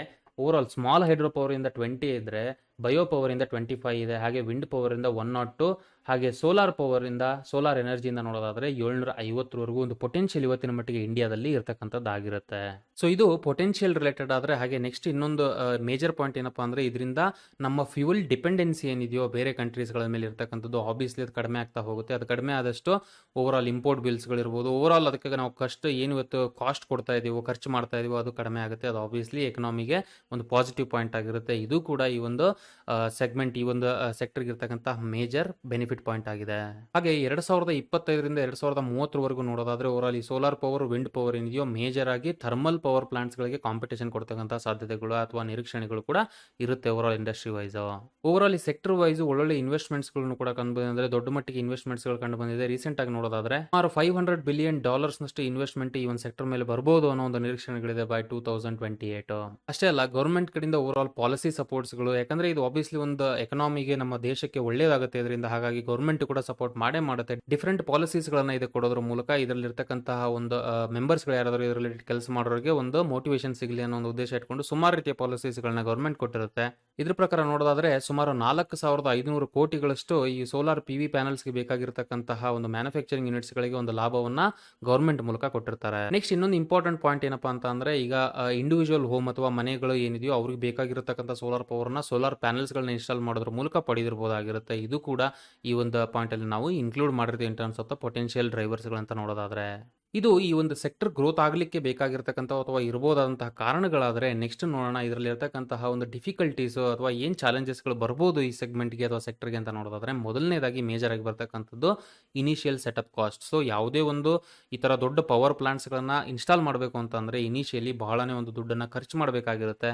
ಅದು ಈ ಒಂದು ಸೆಕ್ಟರ್ಗೆ ಇರ್ತಕ್ಕಂಥ ಒಂದು ವೀಕ್ನೆಸ್ ಪಾಯಿಂಟ್ ಆಗಿದೆ ಇಲ್ಲಿ. ಸೊ ಇನ್ನೊಂದು ಮೇಜರ್ ಇಶ್ಯೂ ಏನಪ್ಪಾ ಅಂತ ಅಂದರೆ, ಈಗ ರಿನ್ಯೂಯಬಲ್ ಎನರ್ಜಿಗಳು ಆಲ್ಮೋಸ್ಟ್ ಡಿಪೆಂಡಬಲ್ ಇರುತ್ತೆ. ಸೊ ಆಬ್ವಿಯಸ್ಲಿ ಈಗ ಸೂರ್ಯಶಕ್ತಿ ಅಥವಾ ಒಂದು ಸೋಲಾರ್ ಎನರ್ಜಿಯಿಂದ ಬರ್ತಕ್ಕಂಥ ಪವರ್ ಏನಿದೆಯೋ ಸೂರ್ಯ ಇದ್ರೆ ಮಾತ್ರ ಪಾಸಿಬಿಲಿಟಿ ಇದೆ. ಸೊ ಆಬ್ವಿಯಸ್ಲಿ ಕೆಲವೊಂದಿಷ್ಟು ಸಿಚುವೇಶನ್ಸ್ಗಳಲ್ಲಿ ಈಗ ಮೋಡ ಮುಸ್ಕಿದೆ, ಸೊ ಅಥವಾ ಏನೋ ಒಂದು ಮಳೆಗಾಲ ಇರ್ಬೋದು, ಆ ಥರ ಒಂದು ಸಮಯದಲ್ಲಿ ಈ ಎನರ್ಜಿಗಳು ಕನ್ಸಿಸ್ಟೆಂಟ್ ಆಗಿ ಸಿಗದೇ ಇರ್ಬೋದು. ಅಂದರೆ ಓವರಾಲ್ ಒಂದು ಪೊಟೆನ್ಷಿಯಲ್ ಡಿಮ್ಯಾಂಡ್ ಏನಿದೆಯೋ ಪವರ್ಗೆ ಬೇಕಾಗಿರ್ತಕ್ಕಂಥದ್ದು ಎಲ್ಲದನ್ನು ಇದ್ರ ಮೇಲೆ ಡಿಪೆಂಡ್ ಆಗ್ಬೋದು ಅನ್ನೋದನ್ನ ಇನ್ನೂ ಕ್ಲಿಯರ್ ಆಗಿ ಹೇಳಲಿಕ್ಕೆ ಆಗ್ತಿಲ್ಲ. ಬಿಕಾಸ್ ಈ ಒಂದು ಸೋರ್ಸಸ್ಗಳೇನಿದೆಯೋ depends on the environmental changes, ಇದೆಲ್ಲದರ ಮೇಲೂ ಡಿಪೆಂಡ್ ಆಗಿರೋದ್ರಿಂದ. ಸೊ ಇದು overall renewable power sector related information. ಆದರೆ ಇವಾಗ ಅರ್ಥ ಮಾಡ್ಕೊಳ್ಳೋಣ, ಆಸ್ ಅನ್ ಇನ್ವೆಸ್ಟರ್ ನಾವು ಇವತ್ತಿನ ಮಟ್ಟಿಗೆ ನೋಡೋದಾದ್ರೆ ಪೊಟೆನ್ಷಿಯಲ್ ಇದೆ ಅಂತ ಗೊತ್ತಿದೆ ನಮಗೆ ಈ ಒಂದು ಇಂಡಸ್ಟ್ರಿ. ಇದರ ರಿಲೇಟೆಡ್ ಇರತಕ್ಕಂತಹ ಓವರಾಲ್ ಕಂಪನೀಸ್ಗಳು ಯಾವ್ಯಾವ್ದಿದೆ ಇವತ್ತಿನ ಮಟ್ಟಿಗೆ ಇನ್ terms of the overall market capitalisation ಇರ್ಬೋದು, ಹಾಗೆ ಬೆಳೆದಿರತಕ್ಕಂಥ ಕಂಪನಿಗಳು ಯಾವುದಿದೆ ಈ ಸೆಕ್ಟರ್ ರಿಲೇಟೆಡ್ ಅಂತ ಇವಾಗ ಅರ್ಥ ಮಾಡ್ಕೊಳ್ಳೋಣ. ಮೊದಲನೇದಾಗಿ ನಾವು ನೋಡಬೇಕಾಗಿರ್ತಕ್ಕಂಥ ಕಂಪನಿ ರಿಲಯನ್ಸ್ ಇಂಡಸ್ಟ್ರೀಸ್. ರಿಲಯನ್ಸ್ ಇಂಡಸ್ಟ್ರಿಯನ್ನ 1960ರಲ್ಲಿ ಸ್ಟಾರ್ಟ್ ಮಾಡ್ಲಿಕ್ಕಾಯ್ತು. ಇನಿಷಿಯಲಿ ಟೆಕ್ಸ್ಟೈಲ್ ಬಿಸ್ನೆಸ್ಗೆ ಅಂತ ಸ್ಟಾರ್ಟ್ ಮಾಡಿದ್ದು, ಹೋಗ್ತಾ ಹೋಗ್ತಾ ಈ ಒಂದು ಬಿಸ್ನೆಸ್ ಎಕ್ಸ್ಪಾನ್ಷನ್ ಆಗ್ತಾ ಹೋಗುತ್ತೆ. Telecom industry, oil industry, so ಈ ಥರ ವೇರಿಯಸ್ ಇಂಡಸ್ಟ್ರೀಸ್ಗಳಲ್ಲಿ ಇವರ ಒಂದು ಬಿಸ್ನೆಸ್ ಇವತ್ತಿನ ಮಟ್ಟಿಗೆ ಇರತಕ್ಕಂಥದ್ದಾಗಿರುತ್ತೆ. ಅಷ್ಟೇ ಅಲ್ಲ, ಓವರ್ ಆಲ್ ಇಡೀ ವರ್ಲ್ಡ್ ಅಲ್ಲಿ ಫಾರ್ಚೂನ್ 500 ಕಂಪನೀಸಲ್ಲಿ 155ನೇ ಸ್ಥಾನದಲ್ಲಿ ಇವತ್ತಿನ ಮಟ್ಟಿಗೆ ರಿಲಯನ್ಸ್ ಇಂಡಸ್ಟ್ರೀಸ್ ಇರುತ್ತೆ. ಇಂಡಿಯಾದಲ್ಲಿ one of the big company, ತುಂಬಾ ದೊಡ್ಡ ಕಂಪನಿ ಇದು in terms of the market capitalisation ಇವತ್ತಿನ ಮಟ್ಟಿಗೆ ನೋಡೋದಾದ್ರೆ. ಸೊ ನೀವು ಆಶ್ಚರ್ಯ ಪಡ್ತಾ ಇರಬಹುದು, ರಿನ್ಯೂಯಬಲ್ ಎನರ್ಜಿಗೂ ರಿಲಯನ್ಸ್ ಇಂಡಸ್ಟ್ರಿಗೂ ಏನಪ್ಪ ಸಂಬಂಧ ಅಂತ ಹೇಳ್ಕೊಂಡು. ಇವರು ಮೇಜರ್ ಆಗಿ ಪೆಟ್ರೋಕೆಮಿಕಲ್ ರಿಲೇಟೆಡ್ ಕೆಲಸಗಳನ್ನ ಇವತ್ತಿನ ಮಟ್ಟಿಗೆ ಮಾಡ್ತಾ ಇರ್ತಾರೆ. ಬಟ್ ಇದ್ರ ರಿಲೇಟೆಡ್ ಇರತಕ್ಕಂಥ ಕೆಲವೊಂದಿಷ್ಟು ಸ್ಟೇಕ್ ಅನ್ನ ಸೌದಿ ಆರ್ಮೆಕೋ ಅನ್ನೋ ಈ ತರ ಮೇಜರ್ ಇನ್ವೆಸ್ಟರ್ಸ್ ಗಳಿಗೆ ಕೊಡ್ತಾ ಇದ್ದಾರೆ. ಸೊ ದಟ್ ಆ ಒಂದು ಅಮೌಂಟ್ ನ ಬೇರೆ ಒಂದು ಬಿಸ್ನೆಸ್ ಅಲ್ಲಿ ಕೂಡ ಇವರು ಸ್ಕೇಲ್ ಮಾಡಬಹುದು ಅಥವಾ ಇನ್ವೆಸ್ಟ್ ಮಾಡಬಹುದು ಅನ್ನೋ ಉದ್ದೇಶ ಇಟ್ಕೊಂಡು. ಅಷ್ಟೇ ಅಲ್ಲ, ಅವರಲ್ಲಿ ರೀಸೆಂಟ್ ಆಗಿ ನಡೆದಿರತಕ್ಕಂಥ AGM 2021 ನಲ್ಲಿ ರಿಲಯನ್ಸ್ ಇಂಡಸ್ಟ್ರಿಯ ಮುಖ್ಯಸ್ಥರಾಗಿರ್ತಕ್ಕಂತಹ ಮುಖೇಶ್ ಅಂಬಾನಿ ಅವರು ಕ್ಲಿಯರ್ ಆಗಿ ಮೆನ್ಷನ್ ಮಾಡಿದ್ದಾರೆ, ಆಲ್ಮೋಸ್ಟ್ ನೆಕ್ಸ್ಟ್ ಬರ್ತಕ್ಕಂಥ 3 ವರ್ಷಗಳಲ್ಲಿ 75,000 ಕೋಟಿಗಳಷ್ಟು ಇನ್ವೆಸ್ಟ್ಮೆಂಟ್ ಅನ್ನ ರಿನ್ಯೂಯಬಲ್ ಎನರ್ಜಿ ಮೇಲೆ ಮಾಡಕ್ ಹೋಗ್ತಾ ಇದೀವಿ ನಾವು ಅಂತ ಇದನ್ನ ಅಫಿಷಿಯಲ್ ಆಗಿನೇ ಅನೌನ್ಸ್ಮೆಂಟ್ ಮಾಡಿದ್ದಾರೆ. ಅಷ್ಟೇ ಅಲ್ಲ, ಓವರ್ ಆಲ್ ಒಂದು 100 ಗಿಗಾವ್ಯಾಟ್ ಕೆಪಾಸಿಟಿ ಇರತಕ್ಕಂತಹ ಒಂದು ಪ್ಲಾಂಟ್ ಅನ್ನ, ರಿನ್ಯೂಯಬಲ್ ಎನರ್ಜಿ ರಿಲೇಟೆಡ್ ಇರತಕ್ಕಂಥ ಒಂದು ಪ್ಲಾಂಟ್ ಅನ್ನ 2030 ಒಳಗಡೆ 2030 ಒಳಗಡೆ ಮಾಡಬೇಕು ಅಥವಾ ಒಂದು ಇನ್ಸ್ಟಾಲೇಷನ್ ಮಾಡಬೇಕು ಅನ್ನೋ ಒಂದು ನಿರೀಕ್ಷಣೆ ಅಥವಾ ಒಂದು ಟಾರ್ಗೆಟ್ ಅನ್ನ ಈ ಕಂಪನಿ ಇವತ್ತಿನ ಮಟ್ಟಿಗೆ ಹೊಂದಿರುತ್ತೆ. ಹಾಗೆ ರೀಸೆಂಟ್ ಆಗಿ ಯುರೋಪಿನ ಒಂದು ಮೇಜರ್ ಸೋಲಾರ್ ಪ್ಯಾನಲ್ ರೆಡಿ ಮಾಡ್ತಕ್ಕಂತಹ REC ಗ್ರೂಪ್ ಕಂಪನಿಯನ್ನ ಅಕ್ವೈರ್ ಮಾಡ್ತಾ ಇದ್ದಾರೆ ಅನ್ನೋ ಒಂದು ಸುದ್ದಿಗಳು ಕೂಡ ಇವತ್ತಿನ ಮಟ್ಟಿಗೆ ನಡೀತಾ ಇರ್ತಕ್ಕಂಥದ್ದಾಗಿರುತ್ತೆ. RIL ರಿಲೇಟೆಡ್ ಸುಮಾರು 1.8 ಗಿಗಾವ್ಯಾಟ್ ಇವತ್ತಿನ ಮಟ್ಟಿಗೆ ಸೋಲಾರ್ ಪ್ಯಾನಲ್ ಇಂದ ಜನರೇಟ್ ಮಾಡ್ತಕ್ಕಂಥ ಪವರ್ ಅನ್ನ ಹೊಂದಿರುತ್ತೆ ಆ ಕಂಪನಿ. ಇನ್ನ ಓವರ್ ಆಲ್ ರಿಲಯನ್ಸ್ ಇಂಡಸ್ಟ್ರಿಯ ಫಿನಾನ್ಷಿಯಲ್ಸ್ ನ ನೋಡೋದಾದ್ರೆ ನಾವು ರಿಲಯನ್ಸ್ ಇಂಡಸ್ಟ್ರಿಯ ಮಾರ್ಕೆಟ್ ಕ್ಯಾಪಿಟಲೈಸೇಷನ್ ಬಂದು 16,94,823 ಕೋಟಿಗಳಷ್ಟಾಗಿರುತ್ತೆ. ಪಿ ಬಂದು 35.6 ಆಗಿದ್ರೆ ರಿಟರ್ನ್ ಆನ್ ಇಕ್ವಿಟಿ 7.97% ಆಗಿರುತ್ತೆ. ಆಪರೇಟಿಂಗ್ ಪ್ರಾಫಿಟ್ ಮಾರ್ಜಿನ್ 16.8% ಆದರೆ ಡೆಟ್ ಟು ಇಕ್ವಿಟಿ 0.41 ಆಗಿರುತ್ತೆ.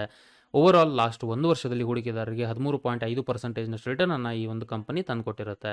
ನಮ್ಮ ಲಿಸ್ಟ್ ಇರತಕ್ಕಂಥ next company renewables energy sector related ಇರತಕ್ಕಂಥದ್ದು ಅದಾನಿ ಗ್ರೀನ್ ಎನರ್ಜಿ ಅಂತ ಹೇಳ್ಕೊಂಡು 2015ರಲ್ಲಿ ಗೌತಮ್ ಅದಾನಿ ಅವರು ಇದನ್ನ ಸ್ಟಾರ್ಟ್ ಮಾಡಿರ್ತಾರೆ.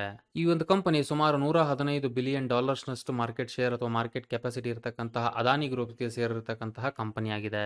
ಇವತ್ತಿನ ಮಟ್ಟಿಗೆ ನೋಡೋದಾದ್ರೆ ಸೋಲಾರ್ ಹಾಗೆ ವಿಂಡ್ ಪವರ್ ರಿಲೇಟೆಡ್ ಕೆಲಸವನ್ನ ಈ ಕಂಪನಿ ಮಾಡ್ತಾ ಇರುತ್ತೆ. ಸದ್ಯದ ಮಟ್ಟಿಗೆ ಸುಮಾರು 5.37 ಗಿಗಾವ್ಯಾಟ್ ನಷ್ಟು ಕೆಪಾಸಿಟಿಯನ್ನ ರಿನ್ಯೂಯಬಲ್ ಎನರ್ಜಿಯಲ್ಲಿ ಕಂಪನಿ ಹೊಂದಿರುತ್ತೆ. ಹಾಗೆ ಸುಮಾರು 19 ಗಿಗಾವ್ಯಾಟ್ ನಷ್ಟು ಕೆಪಾಸಿಟಿಯನ್ನ in terms of the renewable energy ಈ ಕಂಪನಿ ಇವತ್ತಿನ ಮಟ್ಟಿಗೆ ಹೊಂದಿರತಕ್ಕಂಥದ್ದಾಗಿರುತ್ತೆ. ಭಾರತದಲ್ಲಿ ಸುಮಾರು 87 ಲೊಕೇಶನ್ಸ್ ಅಲ್ಲಿ ಇವರ ಪ್ಲಾಂಟ್ಸ್ ಗಳನ್ನ ಹೊಂದಿರ್ತಾರೆ. 11 ಡಿಫರೆಂಟ್ ಸ್ಟೇಟ್ಸ್ ಗಳಲ್ಲಿ ಇವರ ಕಂಪನಿ ಇವತ್ತಿನ ಮಟ್ಟಿಗೆ ಇರತಕ್ಕಂಥದ್ದಾಗಿರುತ್ತೆ. ಹಾಗೆ ಬರ್ತಕ್ಕಂಥ ದಿನಗಳಲ್ಲಿ 2025 ಒಳಗಡೆಗೆ 25 ಗಿಗಾವ್ಯಾಟ್ ಗೆ ಈ ಒಂದು ಓವರ್ ಆಲ್ ಕೆಪಾಸಿಟಿನ ಇನ್ಕ್ರೀಸ್ ಮಾಡಬೇಕು ಅನ್ನೋ ಒಂದು ಪ್ಲಾನ್ ಅನ್ನ ಈ ಕಂಪನಿ ಹೊಂದಿದೆ. ಬಟ್ ಓವರ್ ಆಲ್ ಒಂದು ಆಪರೇಷನ್ ಅಲ್ಲಿ ನೋಡೋದಾದ್ರೆ ಇವತ್ತಿನ ಮಟ್ಟಿಗೆ ತುಂಬಾ ಪ್ರೆಸರ್ ಇರುತ್ತೆ ಈ company. Because debt to equity almost 28 times ಜಾಸ್ತಿ ಇದೆ ಈ ಕಂಪನಿಯಲ್ಲಿ. ಸೊ ಓವರ್ ಆಲ್ ಫಿನಾನ್ಷಿಯಲ್ಸ್ ಏನಿದೆ ಅಂತ ನೋಡೋದಾದ್ರೆ ಅದಾನಿ ಗ್ರೀನ್ ಎನರ್ಜಿ ಕಂಪನಿಯ ಮಾರ್ಕೆಟ್ ಕ್ಯಾಪಿಟಲೈಸೇಷನ್ ಬಂದು ಇವತ್ತಿನ ಮಟ್ಟಿಗೆ 1,79,079 ಕೋಟಿಗಳಷ್ಟಾಗಿರುತ್ತೆ. ಪ್ರೈಸ್ ಟು ಅರ್ನಿಂಗ್ ರೇಷಿಯೋ 561 ಆಗಿದ್ರೆ ರಿಟರ್ನ್ ಆನ್ ಇಕ್ವಿಟಿ 25.9% ಆಗಿರುತ್ತೆ. ಆಪರೇಟಿಂಗ್ ಪ್ರಾಫಿಟ್ ಮಾರ್ಜಿನ್ ಬಂದು 74.9 ಆಗಿದ್ರೆ ಡೆಟ್ ಟು ಇಕ್ವಿಟಿ 28.1 ಆಗಿದೆ. ಅಂದರೆ ಡೆಟ್ ಟು ಇಕ್ವಿಟಿ ಜಾಸ್ತಿ ಇದೆ ಅಂತ ಇಲ್ಲಿ ನಮಗೆ ತಿಳಿದು ಬರುತ್ತೆ. ಓವರ್ ಆಲ್ ಕಳೆದ ಒಂದು ವರ್ಷದಲ್ಲಿ 60.3% ರಿಟರ್ನ್ ಅನ್ನ ಹೂಡಿಕೆದಾರರಿಗೆ ತಂದುಕೊಟ್ಟಿರುತ್ತೆ. ನಮ್ಮ ಲಿಸ್ಟ್ ಅಲ್ಲಿ ಇರತಕ್ಕಂತಹ ನೆಕ್ಸ್ಟ್ ಕಂಪನಿ ಬಂದು JSW ಎನರ್ಜಿ ಅಂತ ಹೇಳ್ಕೊಂಡು ಸುಮಾರು $13 ಬಿಲಿಯನ್ ಇರತಕ್ಕಂತಹ ಒಂದು ವ್ಯಾಲ್ಯೂ ಇರತಕ್ಕಂತಹ JSW ಗ್ರೂಪ್ಗೆ ಸೇರಿರತಕ್ಕಂಥ ಕಂಪನಿ ಆಗಿದೆ. ಇದು ಇವತ್ತಿನ ಮಟ್ಟಿಗೆ ಪವರ್ ಜನರೇಷನ್ ಇರ್ಬೋದು, ಪವರ್ ಟ್ರಾನ್ಸ್ಮಿಷನ್ ಇರ್ಬೋದು, ಹಾಗೆ ಪವರ್ ಟ್ರೇಡಿಂಗ್ ಇರ್ಬೋದು, ಇದೆಲ್ಲವರ ಕೆಲಸಗಳನ್ನ ಈ ಕಂಪನಿ ಇವತ್ತಿನ ಮಟ್ಟಿಗೆ ನಿಭಾಯಿಸ್ತಾ ಇರುತ್ತೆ. ಓವರ್ ಆಲ್ ಫಿನಾನ್ಷಿಯಲ್ಸ್ ನೋಡೋದಾದ್ರೆ ಈ ಕಂಪನಿದು JSW ಎನರ್ಜಿ ಕಂಪನಿಯ ಮಾರ್ಕೆಟ್ ಕ್ಯಾಪಿಟಲೈಸೇಷನ್ ಇವತ್ತಿನ ಮಟ್ಟಿಗೆ 60,270 ಕೋಟಿಗಳಷ್ಟಾಗಿದ್ರೆ ಪ್ರೈಸ್ ಟು ಅರ್ನಿಂಗ್ ಬಂದು 76.9 ಆಗಿರುತ್ತೆ. ರಿಟರ್ನ್ ಆನ್ ಇಕ್ವಿಟಿ 5.94% ಆಗಿದ್ರೆ ಆಪರೇಟಿಂಗ್ ಪ್ರಾಫಿಟ್ ಮಾರ್ಜಿನ್ ಬಂದು 41.8 ಆಗಿರುತ್ತೆ. ಡೆಟ್ ಟು ಇಕ್ವಿಟಿ 0.58 ಆಗಿದ್ರೆ ಓವರ್ ಆಲ್ ಕಳೆದ ಒಂದು ವರ್ಷದಲ್ಲಿ 520% ರಿಟರ್ನ್ ಅನ್ನ ಹೂಡಿಕೆದಾರರಿಗೆ ಈ ಕಂಪನಿ ತಂದುಕೊಟ್ಟಿರುತ್ತೆ. ನಮ್ಮ ಲಿಸ್ಟ್ ಅಲ್ಲಿ ಇರ್ತಕ್ಕಂಥ ನೆಕ್ಸ್ಟ್ ಕಂಪನಿ ಬಂದು ಟಾಟಾ ಪವರ್ ಅಂತ ಹೇಳ್ಕೊಂಡು ಭಾರತದಲ್ಲಿ ಲಾರ್ಜೆಸ್ಟ್ ಇಂಟಿಗ್ರೇಟೆಡ್ ಪವರ್ ಹೊಂದಿರತಕ್ಕಂತಹ ಕಂಪನಿ ಆಗಿದೆ ಇವತ್ತಿನ ಮಟ್ಟಿಗೆ. ಇದನ್ನ 1919ರಲ್ಲಿ ಡೋರಾಬ್ಜಿ ಟಾಟಾ ಅನ್ನೋರು ಸ್ಟಾರ್ಟ್ ಮಾಡಿರ್ತಾರೆ. ಇಂಡೋನೇಷಿಯಾ, ಸಿಂಗಾಪುರ್, ಭೂತಾನ್, ಜಾರ್ಜಿಯಾ ಹಾಗೆ ಜಾಂಬಿಯಾ, ಸೊ ಈ ತರ ಡಿಫರೆಂಟ್ ಕಂಟ್ರೀಸ್ ಗಳಲ್ಲಿ ಇವರು ಇವತ್ತಿನ ಮಟ್ಟಿಗೆ ಆಪರೇಷನ್ಸ್ ಗಳನ್ನ ಹೊಂದಿರುತ್ತಾರೆ. ಟಾಟಾ ಪವರ್ ಕಂಪನಿ ಇವತ್ತಿನ ಮಟ್ಟಿಗೆ ಕೆಪಾಸಿಟಿ ನೋಡೋದಾದ್ರೆ 13.06 ಗಿಗಾವ್ಯಾಟ್ ನಷ್ಟು ಆಗಿರುತ್ತೆ. ಅದರಲ್ಲಿ 32% ಎನರ್ಜಿ ಏನಿದೆಯೋ ರಿನ್ಯೂಯಬಲ್ ಎನರ್ಜಿ ಸೋರ್ಸಸ್ ಗಳಿಂದ ಬರ್ತಕ್ಕಂಥದ್ದಾಗಿರುತ್ತೆ. ಫಿನಾನ್ಷಿಯಲ್ಸ್ ನೋಡೋದಾದ್ರೆ ಈ ಕಂಪನಿಯ ಮಾರ್ಕೆಟ್ ಕ್ಯಾಪಿಟಲೈಸೇಷನ್ ಇವತ್ತಿನ ಮಟ್ಟಿಗೆ 44,751 ಕೋಟಿಗಳಷ್ಟಾಗಿದ್ರೆ ಪ್ರೈಸ್ ಟು ಅರ್ನಿಂಗ್ ಬಂದು 31.5 ಆಗಿರುತ್ತೆ. ರಿಟರ್ನ್ ಆನ್ ಇಕ್ವಿಟಿ 3.41% ಆಗಿದ್ರೆ ಆಪರೇಟಿಂಗ್ ಪ್ರಾಫಿಟ್ ಮಾರ್ಜಿನ್ ಬಂದು 20.1 ಆಗಿರುತ್ತೆ. Overall debt to equity 2.24 ಆಗಿದ್ರೆ ಕಳೆದ ಒಂದು ವರ್ಷದಲ್ಲಿ 160% ರಿಟರ್ನ್ ಅನ್ನ ಹೂಡಿಕೆದಾರರಿಗೆ ಈ ಕಂಪನಿ ತಂದುಕೊಟ್ಟಿರುತ್ತೆ. ಇದು NHPC ಅಂತ ಹೇಳ್ಕೊಂಡು ಹೆಸರು ಹೇಳೋ ಪ್ರಕಾರನೇ ಹೈಡ್ರೋ ಪವರ್ ರಿಲೇಟೆಡ್ ಕೆಲಸ ಮಾಡ್ತಕ್ಕಂಥ ಕಂಪನಿ ಆಗಿದೆ. ಇದು ಕೂಡ PSU ಕಂಪನಿ ಗವರ್ಮೆಂಟ್ ಇಂದ ಫಾರ್ಮ್ ಮಾಡಿರ್ತಕ್ಕಂಥ ಕಂಪನಿ ಆಗಿದೆ. 1975ರಲ್ಲಿ ಹೈಡ್ರೋ ಪವರ್ ನ ಪ್ರಮೋಟ್ ಮಾಡಬೇಕು ಅನ್ನೋ ಒಂದು ಉದ್ದೇಶ ಇಟ್ಕೊಂಡು ಸ್ಟಾರ್ಟ್ ಮಾಡಿರ್ತಕ್ಕಂಥ ಕಂಪನಿ ಇದು. ಗವರ್ಮೆಂಟ್ ಕಡೆಯಿಂದ ಸ್ಟಾರ್ಟ್ ಮಾಡಿರ್ತಾರೆ. 2008ರಿಂದ ಓವರ್ ಆಲ್ ಈ ಕಂಪನಿ ಮಿನಿ ರತ್ನ PSU ಅಂಡರ್ ಅಲ್ಲಿ ಬಂದಿರತಕ್ಕಂಥದ್ದಾಗಿರುತ್ತೆ. ಇವತ್ತಿನ ಮಟ್ಟಿಗೆ ಓವರ್ ಆಲ್ ಒಂದು ಪವರ್ ಜನರೇಷನ್ ಇರ್ಬೋದು, ಟ್ರಾನ್ಸ್ಮಿಷನ್ ಇರ್ಬೋದು, ಟ್ರೇಡಿಂಗ್ ಇರ್ಬೋದು, ಹೈಡ್ರೋ ಎಲೆಕ್ಟ್ರಿಕ್ ಪವರ್ ರಿಲೇಟೆಡ್ ಕೆಲಸ ಮಾಡ್ತಕ್ಕಂಥ ಕಂಪನಿ ಆಗಿದೆ. ಓವರ್ ಆಲ್ 7.07 ಗಿಗಾವ್ಯಾಟ್ ನಷ್ಟು ಕೆಪಾಸಿಟಿಯನ್ನ ಇವತ್ತಿನ ಮಟ್ಟಿಗೆ ಹೊಂದಿರುತ್ತೆ. ಅದರಲ್ಲಿ 15% ನಷ್ಟು capacity hydro electric over all ಇದರಿಂದ ಬರ್ತಕ್ಕಂಥದ್ದಾಗಿರುತ್ತೆ. NHPC ಓವರ್ ಆಲ್ ಫಿನಾನ್ಷಿಯಲ್ಸ್ ನೋಡೋದಾದ್ರೆ ನಾವು ಸುಮಾರು 28,376 ಕೋಟಿಗಳಷ್ಟು ಮಾರ್ಕೆಟ್ ಕ್ಯಾಪಿಟಲೈಸೇಷನ್ ಹೊಂದಿರುತ್ತೆ. 8.36 ಈ ಒಂದು ಕಂಪನಿಯ PE ಆಗಿದ್ರೆ ರಿಟರ್ನ್ ಆನ್ ಇಕ್ವಿಟಿ ಬಂದು 10% ಆಗಿರುತ್ತೆ. ಆಪರೇಟಿಂಗ್ ಪ್ರಾಫಿಟ್ ಮಾರ್ಜಿನ್ ಬಂದು 52.4% ಆಗಿದ್ರೆ ಡೆಟ್ ಟು ಇಕ್ವಿಟಿ 0.71 ಅಷ್ಟಾಗಿರುತ್ತೆ. ಓವರ್ ಆಲ್ ಲಾಸ್ಟ್ ಒಂದು ವರ್ಷದಲ್ಲಿ 39% ನಷ್ಟು ರಿಟರ್ನ್ ಅನ್ನ ಹೂಡಿಕೆದಾರರಿಗೆ ಈ ಕಂಪನಿ ತಂದುಕೊಟ್ಟಿರುತ್ತೆ. ಪ್ರಾಜ್ ಇಂಡಸ್ಟ್ರೀಸ್ ಅಂತ ಹೇಳ್ಕೊಂಡು ಈ ಕಂಪನಿ ಇವತ್ತಿನ ಮಟ್ಟಿಗೆ ಬಯೋ ಎನರ್ಜಿ ರಿಲೇಟೆಡ್ ಕೆಲಸ ಮಾಡ್ತಕ್ಕಂಥ ಕಂಪನಿ ಆಗಿದೆ ಮೇನ್ ಆಗಿ. ಅಷ್ಟೇ ಅಲ್ಲ overall high purity water, critical process equipments, breweries, ಆಮೇಲೆ ಇಂಡಸ್ಟ್ರಿಯಲ್ ವೇಸ್ಟ್ ವಾಟರ್ ಟ್ರೀಟ್ಮೆಂಟ್, ಈ ತರ ಓವರ್ ಆಲ್ ಈ ತರ ಕೆಲಸಗಳಲ್ಲಿ ನೋಡೋದಾದ್ರೆ ಸುಮಾರು 750 ಕಸ್ಟಮರ್ಸ್ ಗಳನ್ನ ಡಿಫರೆಂಟ್ 75 ಕಂಟ್ರೀಸ್ ಗಳಲ್ಲಿ ಈ ಕಂಪನಿ ಇವತ್ತಿನ ಮಟ್ಟಿಗೆ ಹೊಂದಿರುತ್ತೆ. 2023 ಕೋಟಿಗಳಷ್ಟು ಆರ್ಡರ್ ಬುಕ್ ಅನ್ನು ಆಲ್ರೆಡಿ ಈ ಕಂಪನಿ ಹೊಂದಿರುತ್ತೆ. ಇದರಲ್ಲಿ 83% ಡೊಮೆಸ್ಟಿಕ್ ಆದ್ರೆ 17% ನಷ್ಟು ಎಕ್ಸ್ಪೋರ್ಟ್ ಆರ್ಡರ್ ಗಳಾಗಿರುತ್ತೆ. ಇದರಲ್ಲಿ ಸುಮಾರು 68% ನಷ್ಟು ಸೇಲ್ಸ್ ಏನಿದೆ ಈ ಕಂಪನಿಗೆ ಬಯೋ ಎನರ್ಜಿ ಸೆಗ್ಮೆಂಟ್ ಅಲ್ಲಿ ಬಂದಿರತಕ್ಕಂಥದ್ದಾಗಿದೆ. ಇದು ಒಂದು ಇಂಟ್ರೆಸ್ಟಿಂಗ್ ಪಾಯಿಂಟ್ ಅನ್ನು ನೋಡಬೇಕಾಗಿರುತ್ತೆ ಈ ಒಂದು ಕಂಪನಿಯಲ್ಲಿ ಇಲ್ಲಿ ನೋಡೋದಾದ್ರೆ. ಇನ್ನ Praj industry company overall financials ನೋಡೋದಾದ್ರೆ ಸುಮಾರು 6,335 ಕೋಟಿಗಳಷ್ಟು ಮಾರ್ಕೆಟ್ ಕ್ಯಾಪಿಟಲೈಸೇಷನ್ ಈ ಕಂಪನಿ ಹೊಂದಿದ್ರೆ ಪ್ರೈಸ್ ಟು ಅರ್ನಿಂಗ್ ಬಂದು 55.7 ಆಗಿರುತ್ತೆ. ರಿಟರ್ನ್ ಆನ್ ಇಕ್ವಿಟಿ 10.6 ಆಗಿದ್ರೆ ಆಪರೇಟಿಂಗ್ ಪ್ರಾಫಿಟ್ ಮಾರ್ಜಿನ್ ಬಂದು 10.4% ಆಗಿರುತ್ತೆ. Debt to equity 0. ಸೊ ಅಂದರೆ ಯಾವುದೇ ಥರದ ಲೋನ್ಗಳು ಅಥವಾ ಹೊರೆಗಳು ಈ ಕಂಪನಿ ಮೇಲೆ ಇಲ್ಲ. ಹಾಗೆ ಕಳೆದ 1 ವರ್ಷದಲ್ಲಿ 374% ರಿಟರ್ನ್ ಅನ್ನು ಹೂಡಿಕೆದಾರರಿಗೆ ಈ ಕಂಪನಿ ತಂದುಕೊಟ್ಟಿರುತ್ತೆ. ನಮ್ಮ ಲಿಸ್ಟಲ್ಲಿ ಇರ್ತಕ್ಕಂಥ ನೆಕ್ಸ್ಟ್ ಕಂಪನಿ ಬಂದು NTPC. ಹೆಸರು ಹೇಳೋ ಪ್ರಕಾರನೇ ನ್ಯಾಷನಲ್ ಥರ್ಮಲ್ ಪವರ್ ಕಾರ್ಪೊರೇಷನ್ ಅಂತ ಹೇಳ್ಕೊಂಡು ಇವತ್ತಿನ ಮಟ್ಟಿಗೆ NTPC ಸುಮಾರು 66.9 ಗಿಗಾವ್ಯಾಟ್ನಷ್ಟು ಕೆಪಾಸಿಟಿನ ಹೊಂದಿದೆ. 92% ಜನರೇಷನ್ ಏನಿದೆ ಇದರಲ್ಲಿ ಆಗ್ತಕ್ಕಂಥದ್ದು ಫಾಸಿಲ್ ಫ್ಯೂಯಲ್ಸ್ಗಳಿಂದ ಆಗಿರುತ್ತೆ. ಓವರ್ ಆಲ್ ಇಂಡಿಯಾದ ಒಂದು ರಿಕ್ವೈರ್ಮೆಂಟ್ ಏನಿದೆಯೋ ಅದರ 23% ಎನರ್ಜಿ ರಿಕ್ವೈರ್ಮೆಂಟ್ ಏನಿದೆಯೋ ಅದು ಈ ಕಂಪನಿ ಇವತ್ತಿನ ಮಟ್ಟಿಗೆ ಜನರೇಟ್ ಮಾಡ್ತಾ ಇರುತ್ತೆ.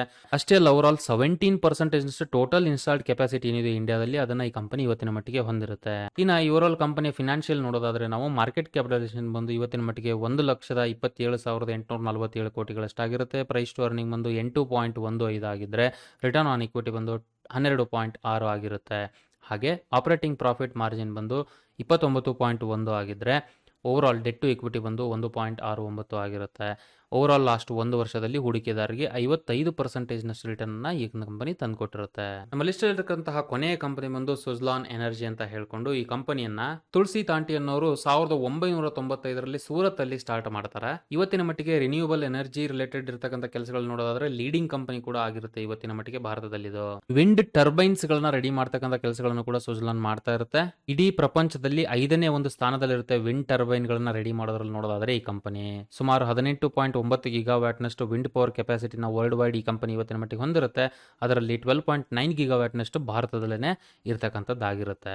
ಸುಜ್ಲಾನ್ ಎನರ್ಜಿಯ ಓವರ್ ಆಲ್ ಫಿನಾನ್ಷಿಯಲ್ಸ್ ನೋಡೋದಾದ್ರೆ ನಾವು ಮಾರ್ಕೆಟ್ ಕ್ಯಾಪಿಟಲೈಸೇಷನ್ ಈ ಕಂಪನಿದ 5,528 ಕೋಟಿಗಳಷ್ಟಿದ್ರೆ ಪ್ರೈಸ್ ಟು ಅರ್ನಿಂಗ್ ಬಂದು 11.5 ಆಗಿರುತ್ತೆ.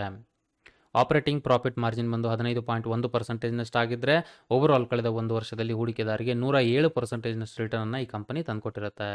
ಸೊ ಇದು ಓವರ್ ಆಲ್ ಒಂದು renewable sector, renewable energy related ಇರತಕ್ಕಂಥ ಸೆಕ್ಟರ್ ರಿಲೇಟೆಡ್ ಇನ್ಫಾರ್ಮೇಷನ್, ಹಾಗೆ ಅದ್ರ ರಿಲೇಟೆಡ್ ಇರತಕ್ಕಂಥ ಕಂಪನಿಗಳು ಯಾವ್ಯಾವುದಿದೆ ಅಂತ ಹೇಳ್ಬಿಟ್ಟು ನಾವು ಇಲ್ಲಿವರೆಗೂ ತಿಳಿಸ್ಕೊಟ್ಟಿದ್ದೀವಿ.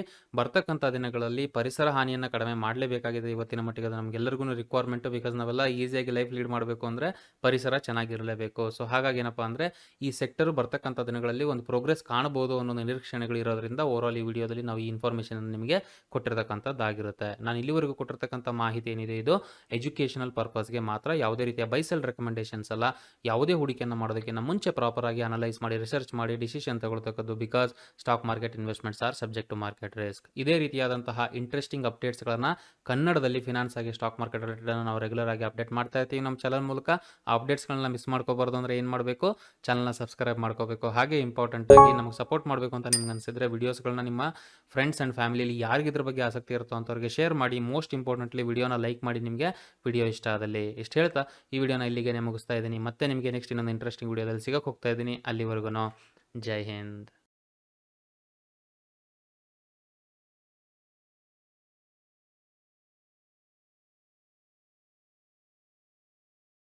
Investment in securities market are subject to market risks. Read all the related documents carefully before investing. Please read the risk disclosure documents carefully before investing in equity shares, derivatives, mutual fund, and or other instruments traded on the stock exchanges.